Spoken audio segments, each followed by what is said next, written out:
Hello, thanks everybody for being here.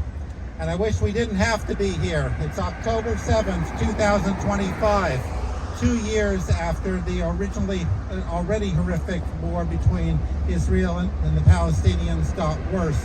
And unfortunately, I have to say, our politicians have not been helping at all. And that's why we're out here. We're outside Congressman Amo's office. We've been asking him for 2 years to oppose more weapons, sending more weapons to this conflict. Because whether you send weapons to Israel or send weapons to the Palestinians, it just makes things worse. They already hate each other, and the more they attack each other's civilians, the more mutual hate there is, and it just gets worse.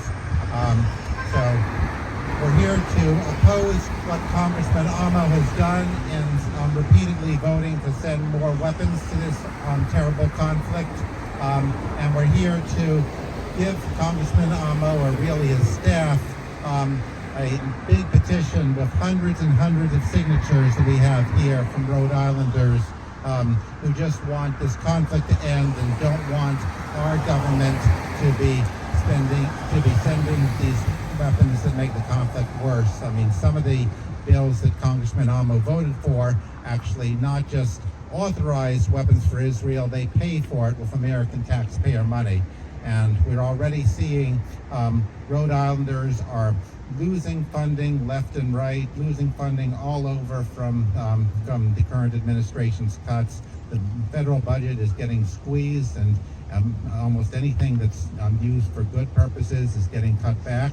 But Congressman Amo has not stopped voting to authorize more funds for weapons to Israel, which just makes the conflict worse. So that's what we're here for. It's often tempting to feel we can't do anything to change what politicians do. We can't do anything to change what the world leaders do, and that's just what they want you to think. But one thing we can do is we can affect our congressman. After we and other groups pressed Congressman Magaziner, he did agree to sponsor a bill to block some weapons for Israel. It's H.R. 3565, the Block the Bombs Act. Congressman Magaziner decided to co-sponsor that a few weeks ago, but Congressman Amo has not joined him. And I don't know what his excuse is. He represents a progressive district. People here in Rhode Island care about stopping the killing there. They don't believe that sending these weapons helps. I mean, if you go out asking people to sign these petitions, a lot of people are willing to sign, but unfortunately, Congressman Amo is not listening. And he does take money from the Israel lobby. He's only been in Congress for about 2 years, but he's got over $100,000 in election spending from AIPAC and other pro-Israel lobbies. And we hope he would actually start listening to the people of Rhode Island and the values that we stand for. So that's what we're here for. Our group, we are all part of the two-a-day group. We're a small group, but we have gone out and collected all these signatures. We have been out protesting since October 2023. We have been asking Rhode Islanders to contact Congress and to actually stop supplying this horrific mutual killing. And I mean, it's been especially bad for the people in Gaza, but a lot of people in Israel have suffered unjustly, and the more we send military assistance to fuel this back and forth slaughter, the more damage it does here in America. So it's really important to speak out. I just want to say a little bit about some of the things we're most troubled about with Congressman Amo's record. So last year, the Israeli Prime Minister Bibi Netanyahu spoke to Congress, and Congressman Amo was there applauding in support. He was the most enthusiastic supporter of all the Rhode Islanders in Congress, and our Senator Whitehouse and Senator Reid actually skipped that speech, but Congressman Amo was there applauding. And one of the things that Prime Minister Netanyahu of Israel did during that speech was He said that those who paint Israel as racist and genocidal are doing things that are meant to demonize Jews everywhere. He tried to make that about attacking not just Israel, but Jews everywhere. And then he said we have to resolutely fight all kinds of anti-Semitism whenever and wherever we see it. So he was saying oppose anti-Semitism, but he could say that right after he claimed that saying Israel is racist or Israel is genocidal is anti-Semitic. Well, a lot of people know Israel is racist, Israel is genocidal, and by the way, so you can definitely see racist and genocidal tendencies not just among many in Israel, but among people in Hamas and so on.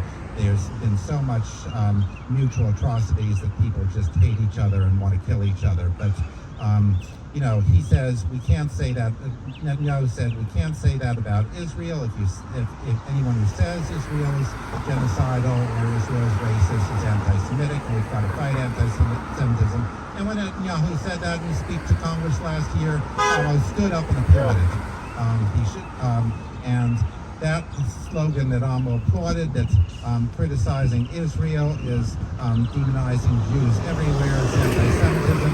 That's what the current government in Washington is doing to take away Americans' rights and silence people who oppose Trump or oppose Israel. And unfortunately, Amo's role in supporting that helped to pave the way for it.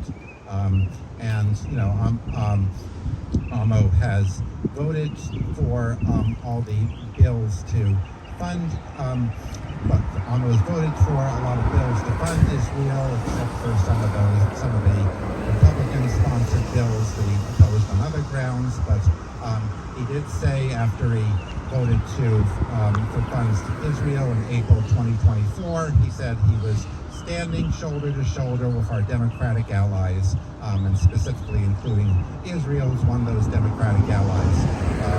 He said right after he was elected in 2023, he said we have an obligation to support our ally and our priority in Israel. He said that to CBS.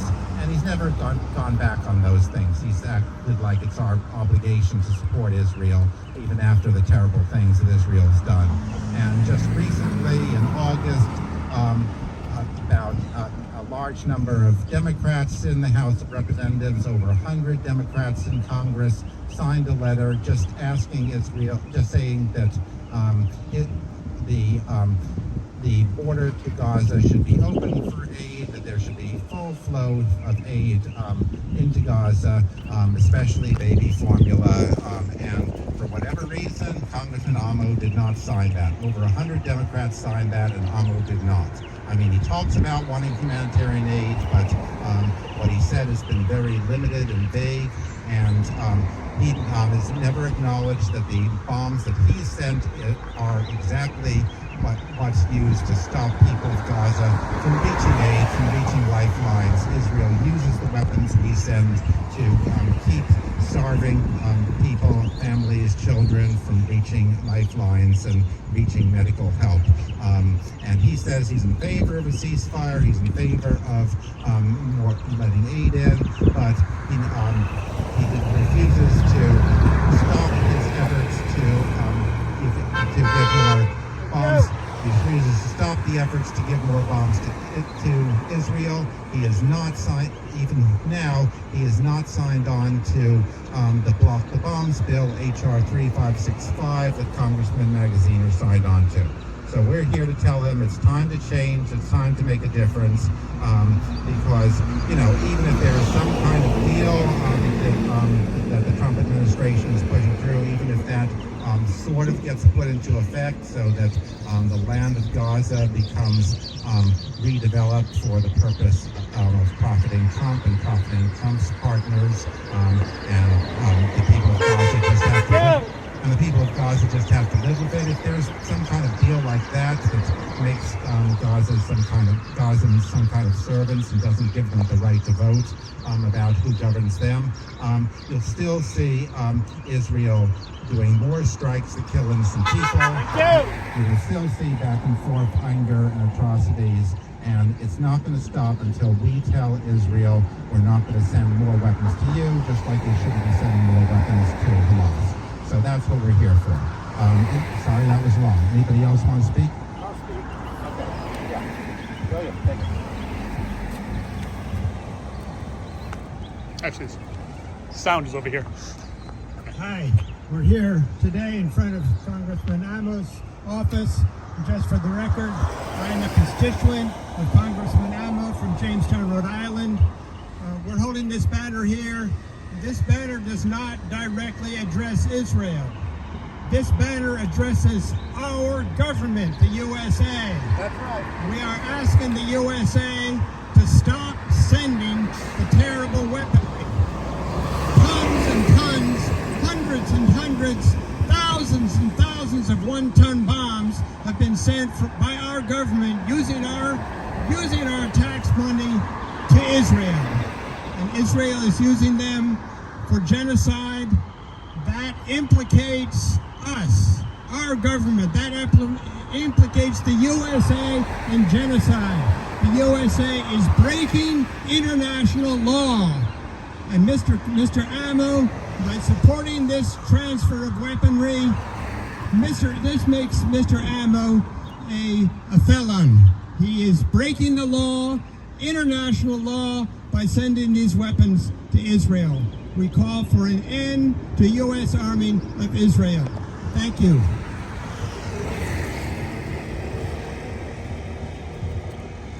Okay, first of all, I'll say something.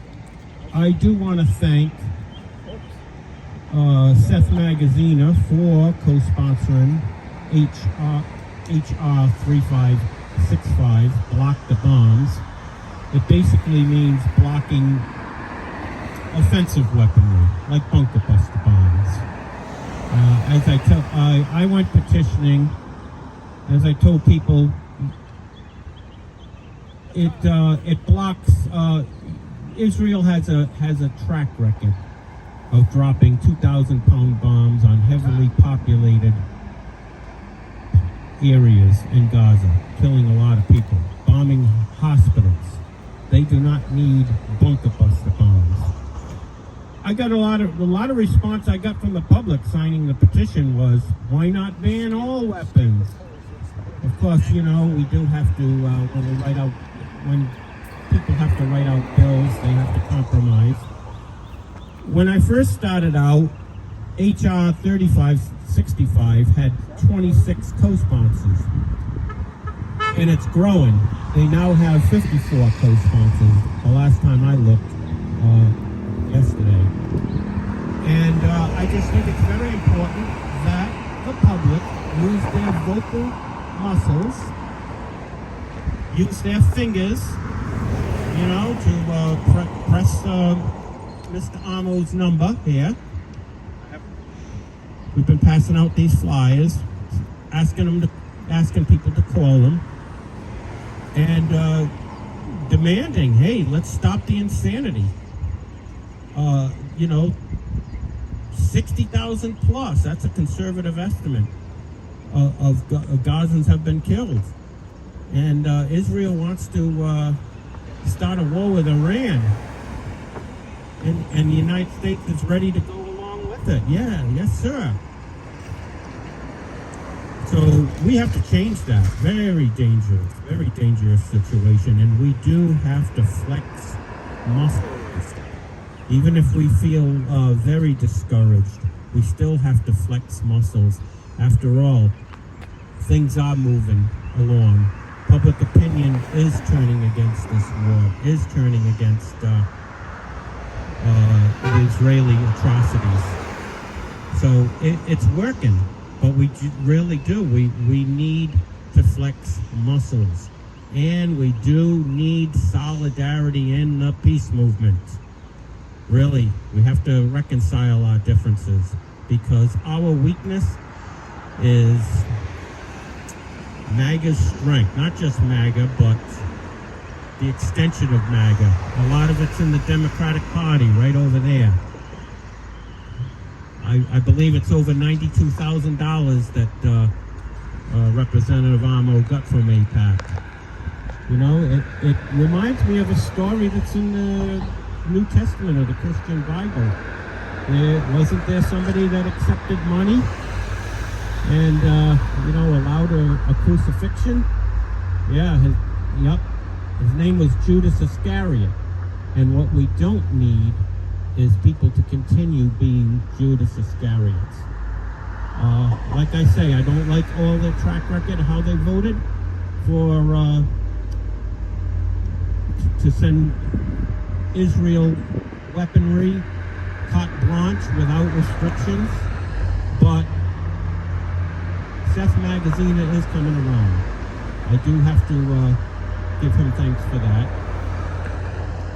And let's use leverage. Let's use leverage, instead of just complicity, being complicit to genocide. Thank you.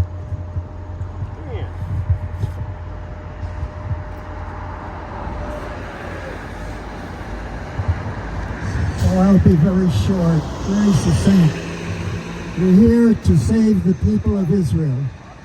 And we're here to save the people of Gaza and the Palestinians. The main idea is no more arms, no flow of arms into Gaza or the West Bank from any quarter. And why don't we up the ante on Trump and make Gaza a gleaming example of a peace zone and an economic zone that's not just for the convenience of billionaires. We could make Gaza a gleaming place. We need to stand up for both the Israeli people and the Palestinian people. Thank you for listening. Thank you, Dan. Okay, that's it, I guess. All right, so I just want to say a little bit about the petition we have here. So we'll go to the details a little.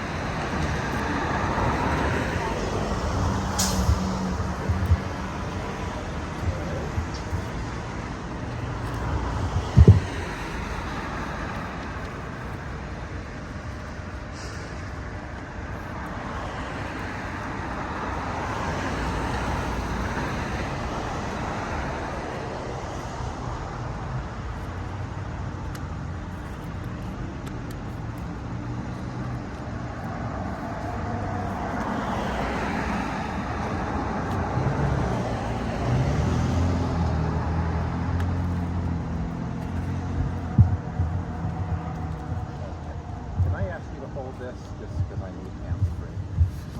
Okay.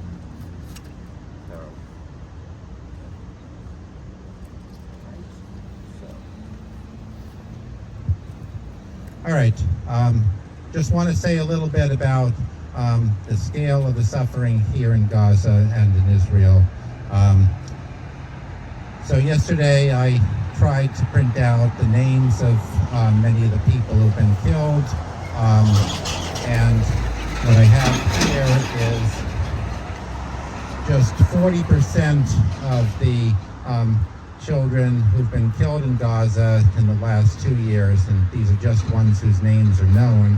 This is over 100 pages. I mean, it's a huge stack of names of people who've been killed. I mean, these are all under 10 years old, and I couldn't even print out all of them. It was over 100 pages if I just print out 40% of these. So this huge list of names of people who've been killed there. Also, people who've been killed in the attack 2 years ago on Israel. That's also a huge list. Got it in a different format here, but it's still huge. I mean, this is several pages just full of lots and lots of names. Jewish Israelis, Arab Israelis, people who are visiting Israel, international workers, lots of innocent people got killed there. So this is also a huge list, and we still have It's hard to know exactly, but apparently about 18. Oh, sorry. That Sorry, looks I'm like close sound. enough. Go ahead. Yep. So my sound is back up. Okay. It's hard to know exactly, but we have appears about 18 civilian hostages who are still alive in Gaza after they were captured on October 7th. I'll just read their names again. Ariel Cunyo and David Cunyo, Dolly Berman and Zig Berman, Ohana Bohat, Evyatar David, Maxime Herkin, Eitan Horn, Bar Cooperstein, Omri Miran, Eitan Moore, Segev Kalfon, Yosef Chaim Ohana, Oran Ohel, Avinatan Or, Matan Zangalker, Rom Berslavsky, Guy Gilboa Dalal. Most of these people are very young, in their 20s, and they have been suffering under very bad conditions, and so have the people of Gaza. I mean, this did not start on October 7th because the Israeli and Palestinian fighters were doing horrific things to each other's children for decades before that. And, it goes way back, but we've got to stop supporting this. We've got to stop sending weapons to the people who do these things. And here is our petition. We rolled it up, but we have hundreds and hundreds of signatures here. From Rhode Island. Yep, from Rhode Islanders, and it's not, maybe it's hard to compare it to the number of people who've been killed and put through hell, but at least some Rhode Islanders care. And if we want government to do the right thing, government is never going to do the right thing on its own. It's only after real, ordinary people with values push and push and push the political leaders to actually do something. And we can do that. We can change if our congressman does the wrong thing, we can get him to change, because it does have room to do something better. And that's why we're going to deliver these signatures now. So I'm ready to go in if we can just pack up and do that.